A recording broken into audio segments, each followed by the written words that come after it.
Okay, now let us look at some questions in tutorial 2. In tutorial 2, the first question, you are given a table of values and you're asked to estimate the value of f prime 1.5. As I mentioned in class before, to estimate the gradient at a point, we try to take 2 points which are equally spaced out about the point in question. So for a case of 1.5, the 2 points that are equally spaced out will be 1.6 and 1.4. 1.6 minus 1.4. So taking this pair of coordinates, we actually can approximate the value of f prime of 1.5, and believe me, you should evaluate this to become 40. For the case of f prime 2, again, we want to look at 2 points which are equally spaced apart at 1.2, equally spaced apart about the point 1.2.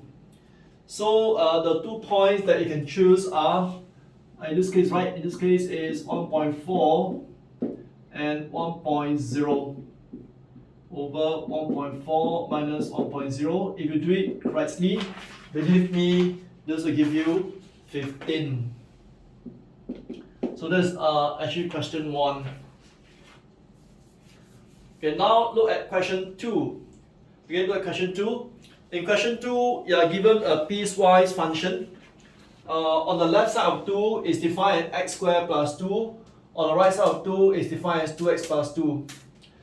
Because it is polynomial on the left of 2 and polynomial on the right of 2, this function is definitely continuous and differentiable on both sides of 2, but we are not sure how it behaves at x equals 2 itself.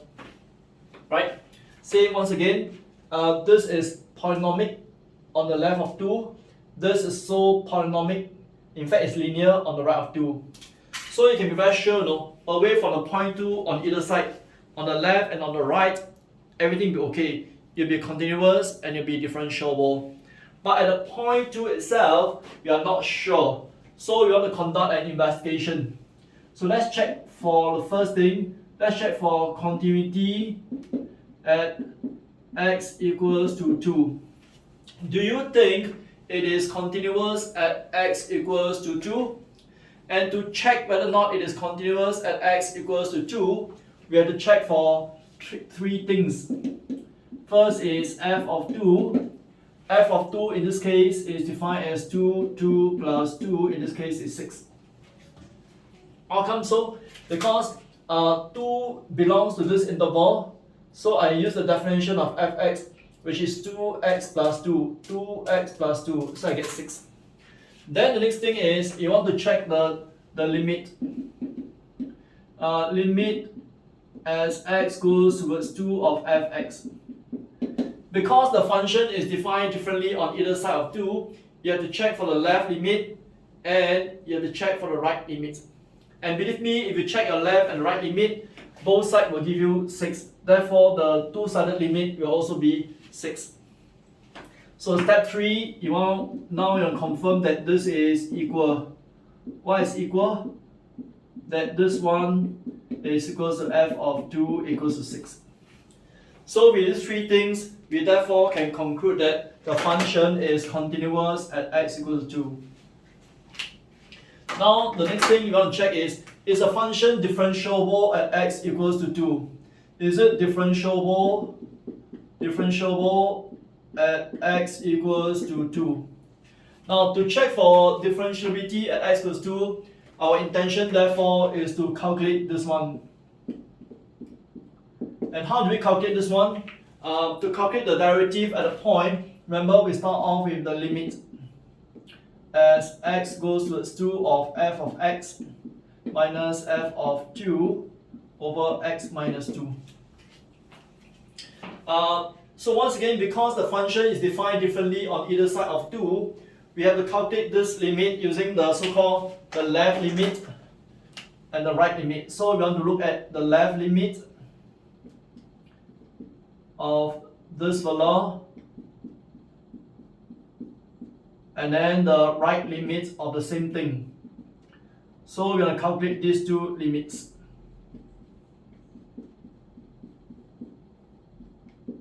Okay, let's check it. Let's do it mentally. The left limit means you got use this function x squared plus 2 minus f2. f2 is 6. So it become x squared minus 4. So it become x minus 2, x plus 2 on the numerator. You cancel off x minus 2. You left with x plus 2. This will give you, eventually gives you, of course I expect you to fill in the gaps now. I expect you to fill in the gaps. Right, please fill in the gaps now.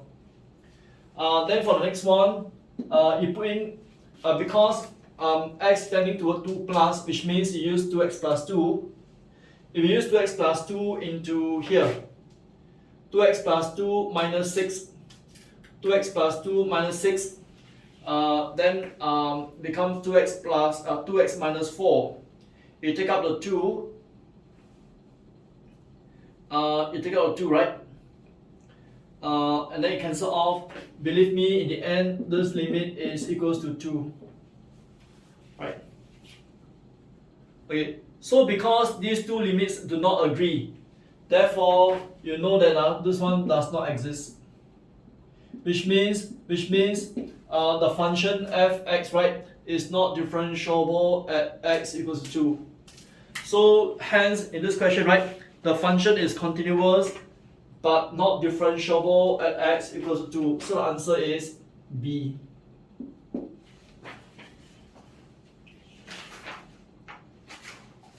Okay. Okay, that was question 1 and 2. Let me check that I've captured everything in the camera. Okay, this time round is good. Everything is in the camera. I intend to now do question 3. Right, in question 3, you are given the graph of y equals to fx. You want to make an attempt to draw the gradient graph from the graph of y equals to fx. I'm not sure if you have done this in the lower year. This is a common question in exams. No? That are given one graph, and then from the one graph given to you, you want to draw the gradient graph. Okay, let me pause for 15 seconds because I intend to erase this portion here because I need space for me to do question number 3. Give you the 30 seconds to try to jot down whatever you want. Okay, actually no need, because if you reach the time to jot down, you can just pause the video. I just remember. So anyway, I'm going to erase now. Alright. Okay, the good thing about producing lesson video is you can stop, play, stop, play, stop, play, stop, play, you know. So therefore, it's at own leisure. Okay. Now I'm going to draw the gradient graph from this graph. I'm going to draw the gradient graph right beneath it. And then, okay, I'm going to draw the y equals to f prime x graph. Okay, to draw the f prime x graph, the first thing I want to do is, at these points where there are turning points, the gradient are 0. At these points, the gradient are 0. At this point, the gradient are 0. So the first thing I want to note is, I have 3 points on the gradient graph where it cuts the x-axis, because the gradient at these 3 points in the original graph are 0. Okay. Then I want you to note something now. Between this point to this point, the gradient is positive. You can see? Between this point to this point, the gradient is positive. That tells me that in the gradient graph, right, I am very sure there's nothing below. Why I'm sure there's nothing below? Because I've just said, you know, from this point to this point, the gradient is positive. Likewise, from this point to this point, the gradient is negative. That tells me that there's nothing below here. Right? At the same time, the gradient here is actually negative. That tells me that in the gradient graph, there's nothing here. This gradient graph, this part of the graph, right, the gradient is positive, so I know there's nothing here. So now I know that in the gradient graph, there must be something here, something here, something here, something here, and must pass through these 3 points. I'm now ready to draw the graph. The graph for the gradient f prime x should look, in this case, should look like this. Okay, right. Let me ask you this question, these turning points in the gradient graph corresponds to some kind of points in the original graph, right? These points in the gradient graph, they correspond to some special points in the original graph. What special points are these? And you're right. These points corresponds to the inflection point in the original graph. Based on these two, I know that in the original graph, there are two inflection points. Where are the inflection points? Maybe around here, and maybe around here. So what I'm trying to say is, in the original graph, there are 2 points. There are 2 points in the original graph that are so-called inflection points. What kind of inflection points are these in the original graph? These are known as non-stationary points of inflection. What do I mean by non-stationary points of inflection? If you were to actually amplify this point, right? If you to amplify this point will look potentially something like this. Okay, at this point here, right? At this point here, on the one side, the graph actually looked like this. On the other side, it actually looked like this. These kind of points are called inflection points. At these points, the curvature of the curve actually changes. Here, the curve concave is going in a anti-clockwise direction, and over here, the curve is actually going a clockwise direction. So inflection points are points where the curvature of the curve changes. Now, I would like you to draw a magnified view of this inflection point. How do you think it will look like? How do you think the other inflection point will look like? If you were to magnify that other point, potentially it will look like this. You draw the dotted line first, right? Then at the point in question, say here, you potentially has a curve that look like this, and then a curve that look like this. So once again, the curvature of the curve, this goes in a clockwise, and this goes in a anti-clockwise. So again, at this other point, right, the curvature of the curve actually changes. These are called inflection points. And because at these points here, right, and this point here,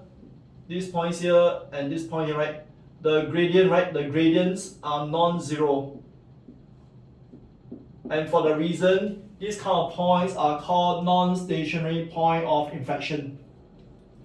Compared with something that you're more familiar with, these are also inflection points. This type, again, this type. Why is this an inflection point? You'll find that again, the curvature of the curve changes, right? And the only difference is at this point here, the gradient is zero. So these type are called stationary point of inflection, or the saddle point. The saddle point like a horseback. This kind of point is called stationary point of inflection because at this point the gradient is zero versus this type point. Right, that is question number 3. Okay, as pointed out to you in class, I intend to make a jump to question 12 first. Okay, question 12. Can you turn with me to question 12? You're on tutorial 2, and I now intend to do question 12. Okay, let me see whether things are still working well. Okay, I think it looks good. I'm going to erase all this portion of the board.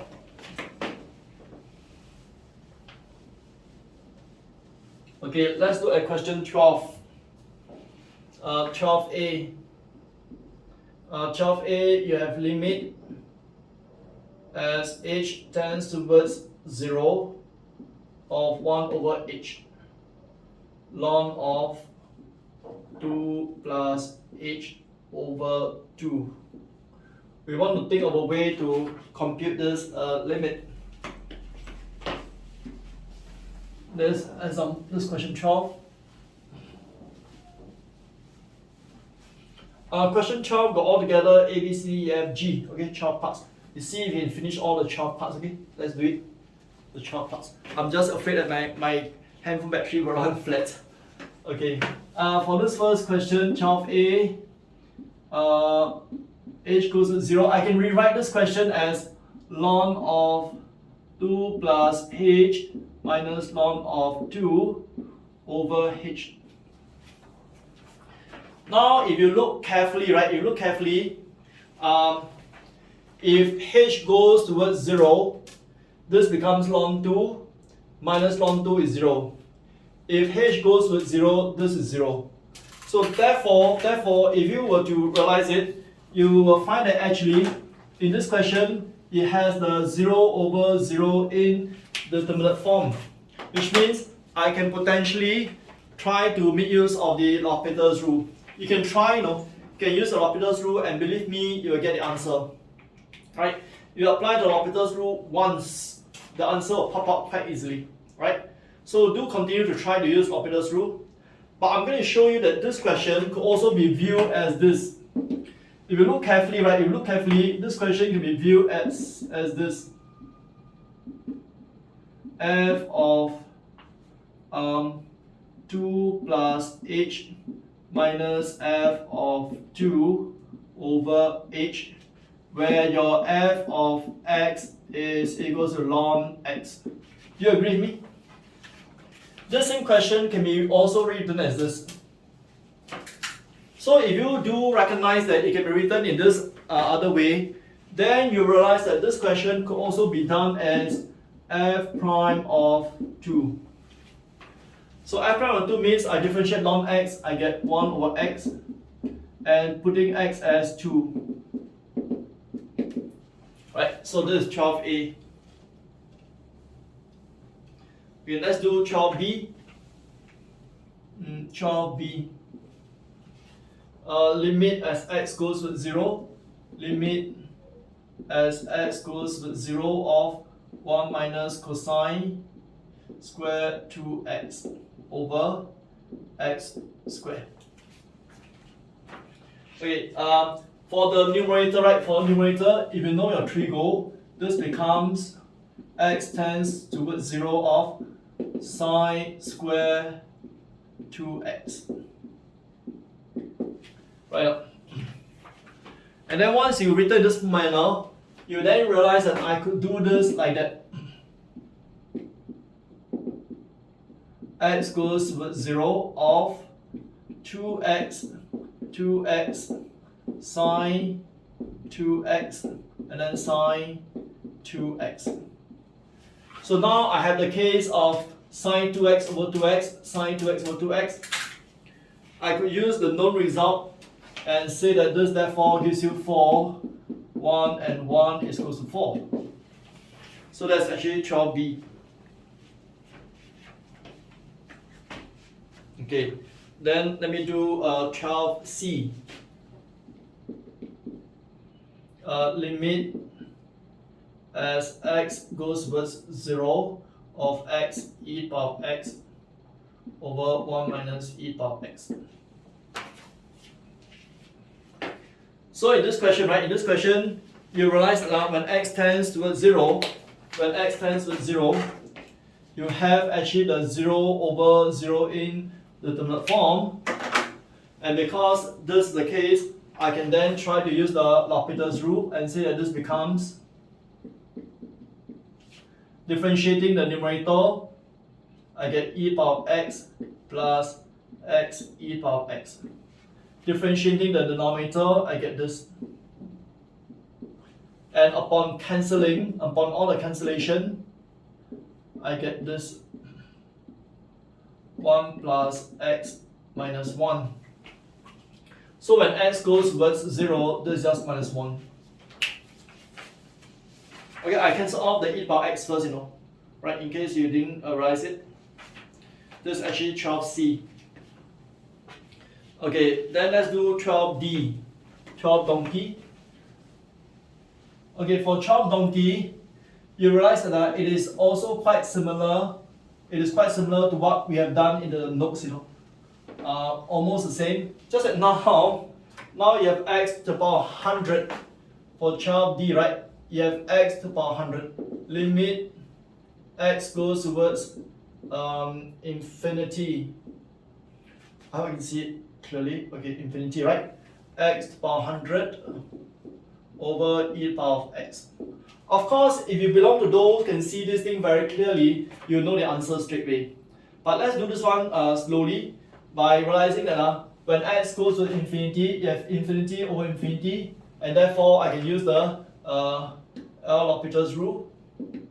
And applying the rule once, I will have 100 x power 99, and then e to the power x. Again, I have the indeterminate form infinity over infinity. I can apply another time the Laplace Rule, and this gives you 100 x power 98. And as you can guess it, I can go on all the way until in the end. Tell me, until what stage do I stop? If you continue this process, you'll find that in the end, you will have 100 factorial on the numerator, and this denominator is always e to the power x. So that when x goes to infinity, no matter what this number is, 100 factorial compared to e to the power infinity, e to the power infinity is much larger, so this is going to be 0. Okay. Then next one is part E. Right, I'm going to do part E here. Let me check that everything is okay. Okay, part E.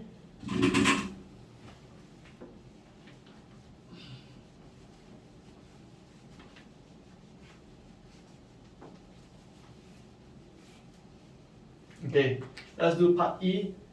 12E. 12E, right? You have limit x goes towards infinity, ln of x minus ln of 1 plus x. This becomes limit x goes towards infinity of ln of x minus 1 plus x. And as you already know, logarithmic function is a continuous function. I can then do this question as ln of limit x goes towards infinity of x over 1 plus x. What is the limit of x over 1 plus x when x goes to infinity? Believe me, it's going to be 1. Right. I've jumped the step just a little bit. I'm trying to say that this one, right? I'm trying to say this one evaluated to become equals to 1. You can check, it's quite a simple case to do it. Quite simple to do it. And then now I got 12f. 12f, you have limit x goes towards 1 of 2 minus x to the power of, okay, I can't really see the number. Okay. Okay. To the power of tangent pi x over 2. Pi x over 2. Right. So this question is very similar to a question that we have in the notes as well. So we can rewrite this thing as limit x goes towards 1 of e to the power. Remember, you can write this thing as tangent pi x ln of 2 minus x. Okay, maybe I should not jump step. I should write down this for you nicely. this is the same as e to the power of ln of this 2 minus x to the power of tangent pi x over 2. Right? Okay. And then this can be written as limit x goes towards 1 of e to the power of tangent pi x over 2 of ln of 2 minus x. Okay.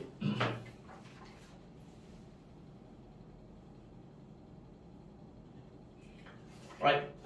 So when you arrive at this question, right? When you arrive at this type of question, you realize that now all I needed to do is to see how the function behaves. Does function behave when x goes towards 1 for the exponential, I mean to the power, right? You just need to check how the power behave when x goes towards 1. Okay, let me erase this. Okay, let me erase this. Okay.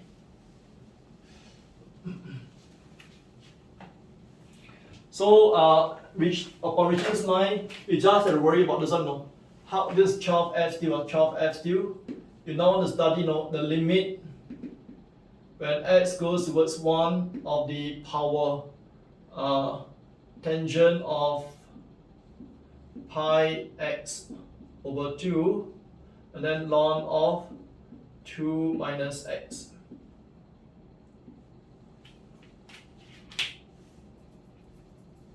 Okay, so at this stage you want to realize that when x goes towards 1, right, this is going to be infinite. Why is it infinite? Because tangent pi over 2. When x goes towards 1, you get ln of 2 minus 1. Ln of 2 minus 1 is actually 0. Okay. So you have the case where you have infinity times so-called 0. The infinity times 0 into that form. So therefore, it suggests to you that you probably have to use Laplace Rule a little bit. How can we use the Laplace Rule for this? No, maybe you want to rewrite this thing as limit x goes towards 1. Okay, this can be written as like that. Sine of pi x over 2 over cos of pi x over 2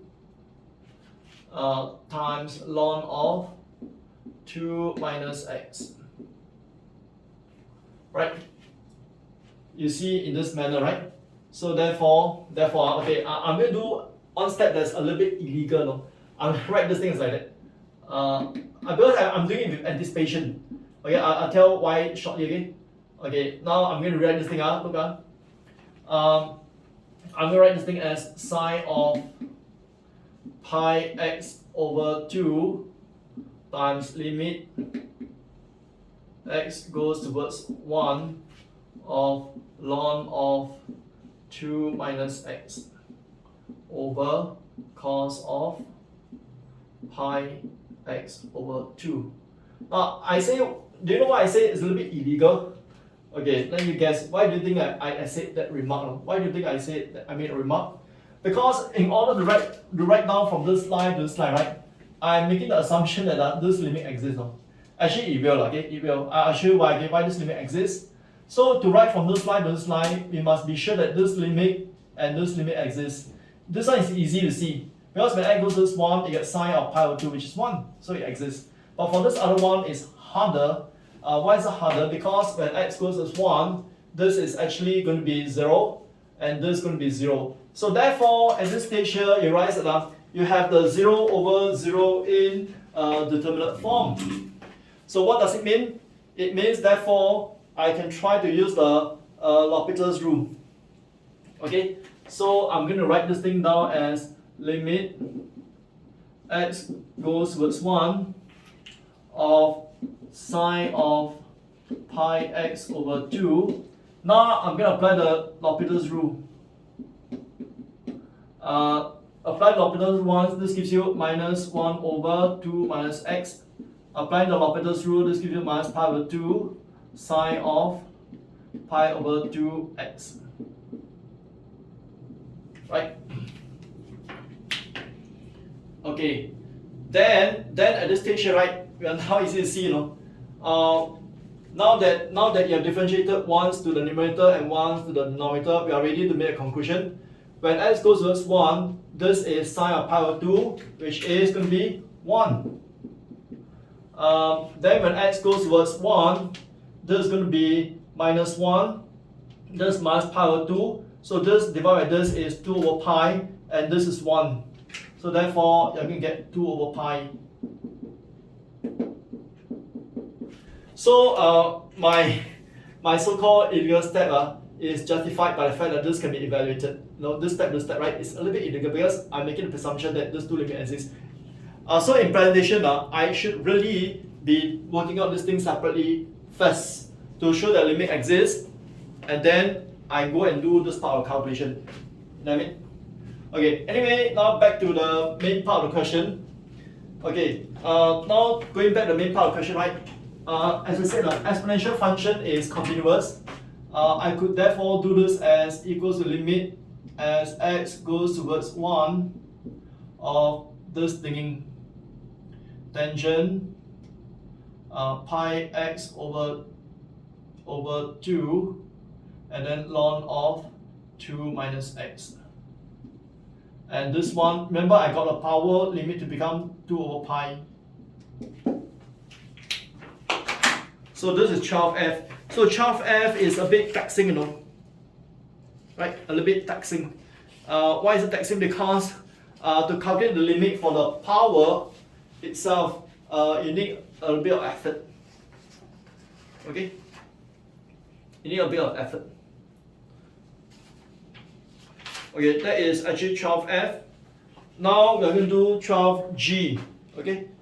12g. I'm going to erase off 12f now and going to do 12g. I hope you understand the step now, right? Basically is whenever you have this kind of a question, when x goes to 1, if this is going to be, when x goes to 1, right? You have,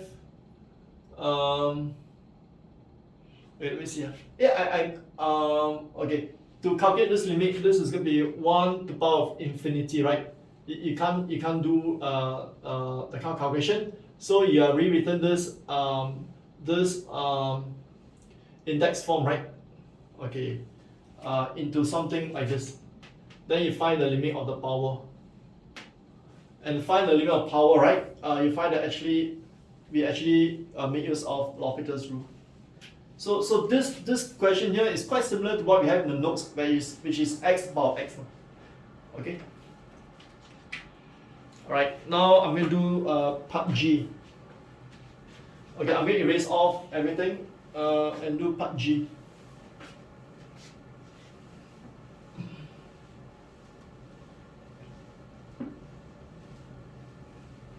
Okay, part G. In part G, what do I have? I get limit as x goes towards 1, 12g, limit as x goes towards 1 of x cubed minus x squared minus x minus 1 over x cubed minus x squared. So in this case, right, in part G, when x goes towards 1, right, what you notice is you have a 0, 1 minus, when x goes to 1, let me see. When x goes to 1, did I make a mistake? Oh, I did. This is a plus 1. Okay. In part G, when x goes towards 1, you find the numerator is 0 and the denominator is 0. So you have the indeterminate form. So because you have the indeterminate form, I can use the Laplace Rule.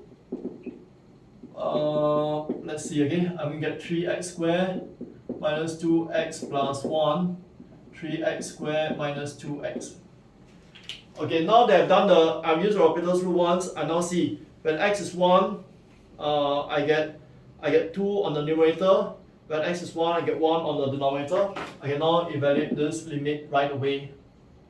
3 minus 2 plus 1 over 3 minus 2. This gives me 2 over 1 or just 2. So part G is somewhat much easier than your part F.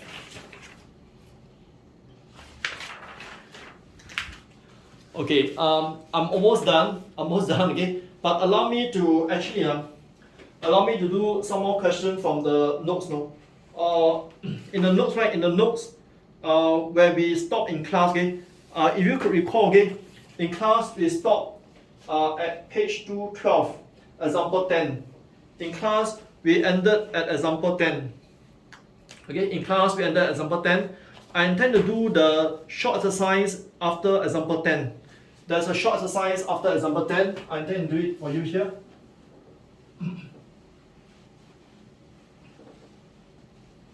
Right. If you turn with me to your notes right now, you look at the small exercise after example 10. Let me check my camera first to make sure it's still working. Yeah, it is. Okay, I am, so if you refer to this page, notes, okay, notes, we are now on the notes. Very quick, no, not in tutorial anymore, we are referring to the notes right now.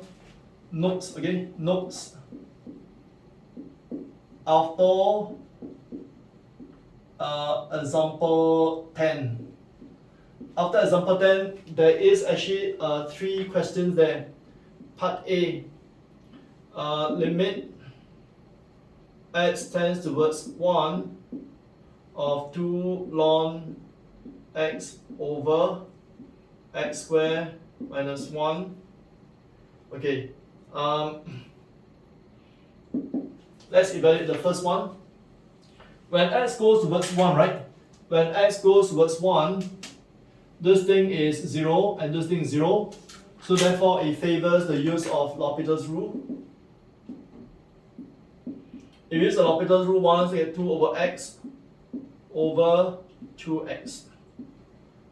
Then this gives you limit x goes towards 1 of 1 over x squared. And this gives you 1. Okay, there's the three parts, part A, B, and C. This is the first part. So I'm just making use of Laplace Rule. Maybe I should insist that maybe in presentation, right, you want to write that there's a 0 over 0 form, and then you can say by Laplace Rule. I hope I pronounced the name correctly, no? L L'Hopital or Laplace Rule. Okay? Laplace Rule.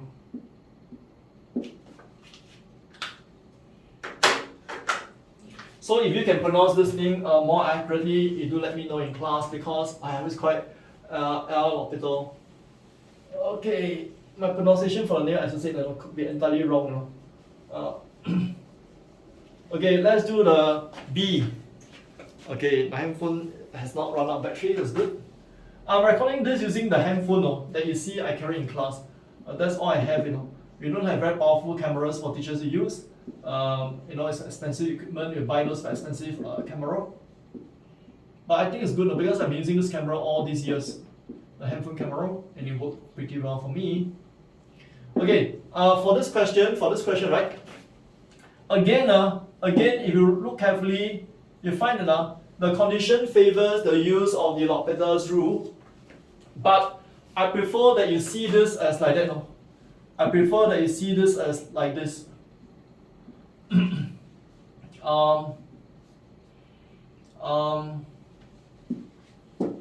F of half plus h minus where your fx is equals to x to the power of 7. If you can see this way, then this question is simply f prime of half, and then what you get is 7x to the power of 6 evaluated at x equals to half. So you get 7 over 64, sorry.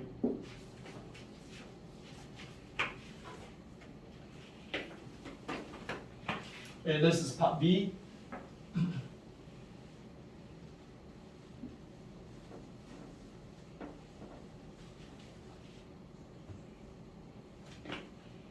Okay. Then there is also the part C. Part C. Limit x goes towards minus 2 minus 2 to x cos of t squared dt over x plus 2. Okay, this question can be rewritten as like that. No? Okay,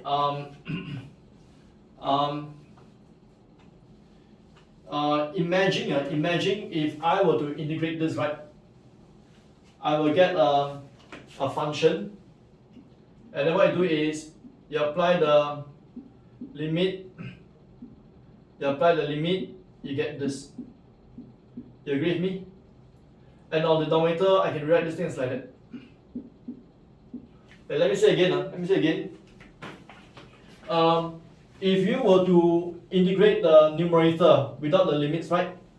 Okay, let me erase off. Let me create space. Okay. If you were to integrate this fella, right? Let this be equals to ft plus c. Cannot. Okay. Okay. If you integrate this fella, is equals to some function plus c. This is an indefinite integral, right? Of course, when I write the sentence, I meant to say that if you differentiate this fella, you therefore get cosine of t squared, you know what I mean? Right? Now, if you were to integrate this fella with limits, right? It then becomes f, because after integrating, you put the t as the limits, you get fx minus f of minus 2. Agreed? Agreed? Okay. So for this portion, if I write this way, I find that after writing this way, it becomes crystal clear that I can see this as evaluating the differential of this function at x equals to minus 2. Can you see? Right, this is the way we differentiate a function from first principles. So based on this one, I can therefore say that, look carefully, remember just I say this, right? Differentiating the big F is a cos t squared. So this becomes cosine of minus 2 squared. Okay, maybe I should write it more vividly as like this. Differentiating the function and evaluating it at t equals to minus 2. So you differentiate a function, right? If you differentiate a function like this minus 2, okay, this minus 2. If you differentiate a function, like what you say here, right? Differentiate function is actually cosine of t squared evaluated at t equals to minus 2.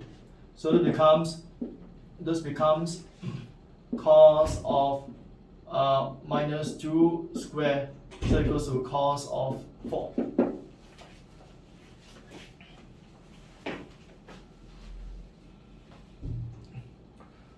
Okay. Alright, so if I do part C, by looking at part C as the derivative of function, this is how I will do it. Actually, if you can do part C, if you look carefully, you could potentially have done part C using Laplace Rule. Why is it so? If you look carefully, part C, right? Part C, you look carefully again. If x goes towards minus 2, when x goes to minus 2, right? If this is minus 2, right? Then this integral is 0, no? Because integrating from minus to minus 2 is 0. right? Minus 2 to minus 2 of a function, it will be 0. Putting minus 2 in here, you get 0. So you look carefully, actually, it has the indeterminate form. I therefore could have done this question using the Laplace rule. I could have done so.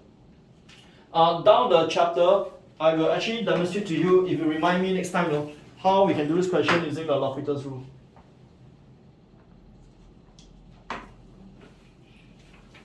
Okay.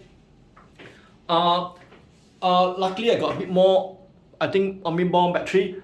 Okay. I am going to actually redo part A. I hope the battery doesn't run out because it's dimming already. Okay, I'm going to redo part A. Actually, part A, for part A, I have illegally done it using Laplace rule. I shouldn't have. Let me quickly do this. My battery is like dying already. I hope it won't die before I finish. So I'm going to redo part A again. Actually, part A, right? For part A, x goes towards 1, 2 ln x. I have conveniently used the Laplace rule. I could have actually redone it like this. Limit. I'm going to write this thing as ln of x squared minus ln of 1 squared. What should I say? Okay. X minus 1, then x plus 1. Okay. So I can write this thing as like that, no? Limit x goes towards 1 of ln of x squared minus ln of 1 squared over x minus 1, and then this 1 square again, this 1 square, and this is limit x goes towards 1 of 1 over x plus 1. Why do I write this way now? If you write this way, then you see more vividly that this one can also be viewed as a differentiation. You look carefully, right? This can be viewed as the limit x goes towards 1 of f of x minus f of 1 over x minus 1. And then the same thing.